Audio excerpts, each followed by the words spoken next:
Hey guys, so I wanted to give you a brief description of a really easy way to talk about what it is that our bodies go through when somebody has a subluxation. So this is the 5 chiropractic absolutes. So the first absolute is that in the presence of a subluxation, the body is always less than 100%.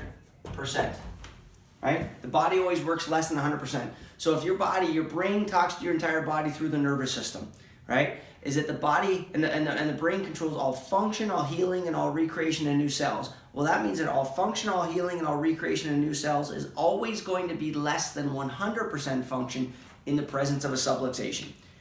The second thing then is that you can never reach your full potential in the presence of subluxation, right? Because your potential is determined by how well your body functions, how well it adapts to stresses, how well you overcome challenges in your environment. So if that's all involved with the brain-body connection and a subluxation interferes with that, then you can never ever reach your full potential.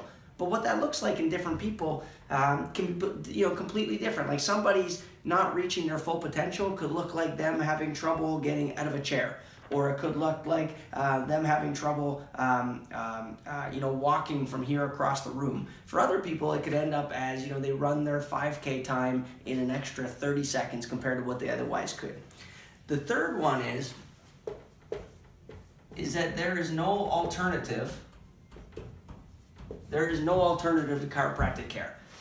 Physio, I like it. Acupuncture, I like it. All these different things, they're great, but none of them are chiropractic because none of them address nerve interference and involve the detection and correction of a spinal subluxation.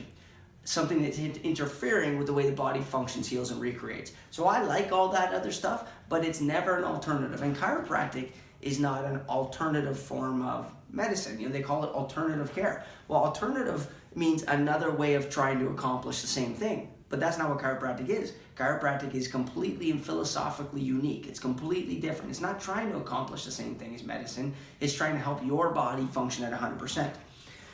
Which is also why then, number 4, chiropractic cannot be the treatment of disease. It can't be about the treatment of disease.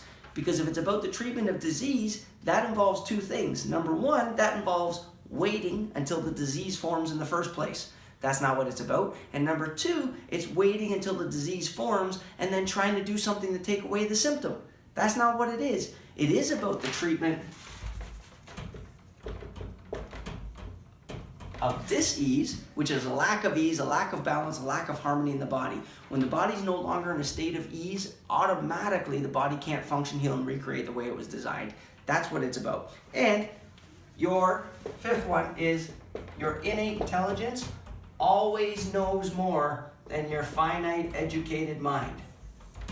Your innate intelligence knows more in a second about how to balance your blood pressure, balance your chemistry, create new kidney cells, create new toenails, create new immune cells without you ever having to think about it. Your innate intelligence knows that.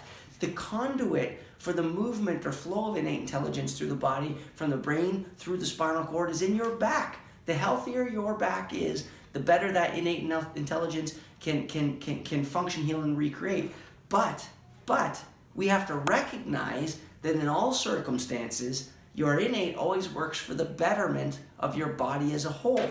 So your innate always knows more than your finite educated mind. And every good doctor that I know understands that and uses that to their benefit when taking care of patients.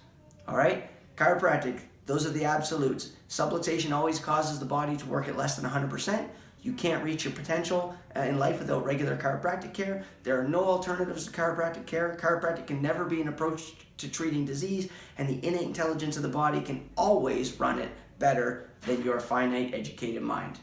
All right? Keep it simple, keep it straight, and keep it clear. Thanks.